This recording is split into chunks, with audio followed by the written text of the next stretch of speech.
Uma notícia muito triste abalou as redes sociais nesta terça-feira. Felipinho faleceu após uma longa batalha contra a leucemia.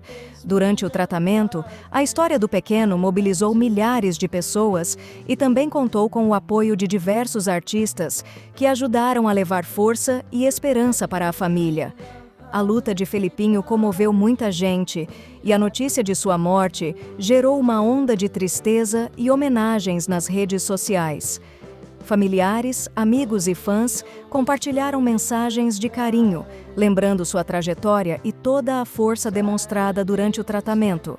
Neste momento de dor, ficam as homenagens e a solidariedade à família de Felipinho.